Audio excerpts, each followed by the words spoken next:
Hello, everybody. Welcome back to another episode of Rappler Talk. I'm your host, Amin Yoglani, and joining me today is a very special guest, Miami Heat head coach, assistant coach of Team USA, Filipino American pride, Erik Spoelstra. Coach Spo, welcome to Manila. How does it feel to be walking the roads of one of your home countries? Yeah, it feels amazing. It's an incredible honor to be a part of the USAB program. There's a great legacy to the program, and it's always been a dream of mine, to be a part of it in any capacity.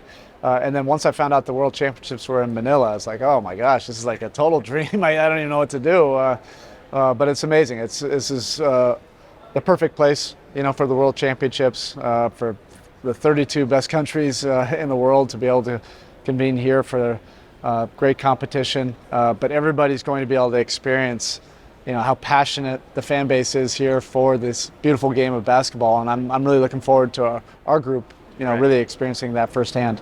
So, USA Basketball Station in BGC Fort, and you mentioned it reminds you a little bit of Miami, doesn't it? Yeah, you know what? I was here 10 years ago. We were coming every summer, but we did a 5K with the NBA Fit program, and we started right here on one of these roads, but the whole area was just starting to be developed. And we knew that it was going to be a really cool area. And then when we touched down yesterday and we drove in here and then I was able to get out for dinner, it feels like you're in Miami. Right. It feels just like this area, Brickell, in Miami. So I feel at home for a couple different reasons. Did you get to have your uncle's lumpia yet? I Not yet. read that you were excited about it. Yeah, I will, at some point. And I'm definitely going to try to get out and, have a local meal, at least a few nights a week. Yeah. And I'm going to encourage everybody in our traveling party to do so as well. But Uncle Tony, I don't want him working too much. I want him to enjoy this. I'll pay for his meals. We can go out and Right. have somebody else cook for us. I find it quite interesting that so many of your Miami teams are considered underdogs. Now, part of that is maybe because you have undrafted players, which I know you don't want to call them undrafted anymore. But I find it interesting because here in the Philippines, the basketball culture, especially for Philippine basketball teams, they're considered underdogs a lot of the times, especially against powerhouse teams. So that just got me curious. Does your Filipino roots have anything to do with your coaching style? Do you think it's influenced it in any way, you being a Filipino and how you go about your everyday work? Yeah, I would probably say where you can make that point would be how my mother instilled Filipino values in our household. That when you're a kid, you don't even really understand it until you get older. But she always wanted, me to operate with grace, with humility, hard work, and to always be committed to the family. And when you try to put together great teams, those values are really important. And you're trying to put together a team that in many ways is like a family, and it doesn't always work out that way. But the best teams I've ever been a part of, that's how you view each other as family members, and you sacrifice for each other, you serve for each other, you accept roles and do things for the betterment of the team or the family, and not just operating what you think is best for you. And hopefully our teams reflect that. I like how you mentioned family because the vibes of this USA basketball team right now, it feels like the teammates, the coaches, Yeah. they're all so close. Yeah. Like maybe the on-court work, it's still getting better every day, but just the bond away from the on-court work, it's already there. Yeah.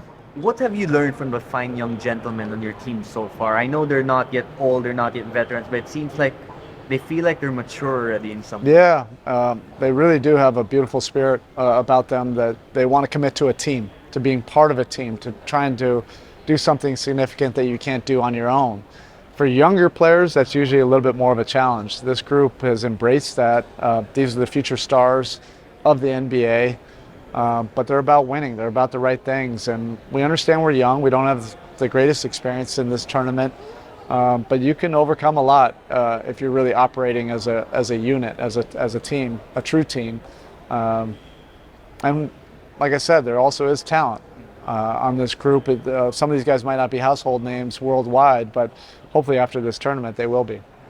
Anthony Edwards has really stood out so far in some of your tune-up games.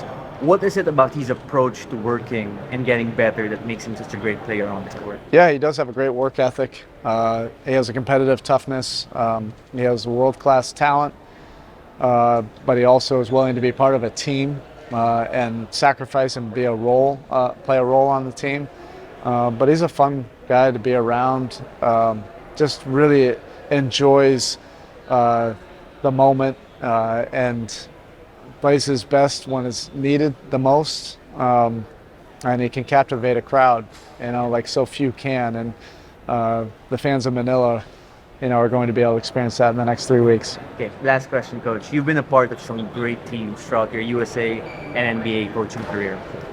You've coached some great players, LeBron James, Dwyane Wade, Udonis Haslem, Jimmy Butler. I can go on and on. Now, obviously, you learned something about them from basketball. But what have you learned from these guys individually that has improved you as a human being? Yeah, I mean, each friendship that you develop in this game teaches you different lessons. But the lessons and the friendships and the memories that transcend the game, those are what you want to be a part of. It's amazing to be part of this beautiful game, to travel the world because of that round ball.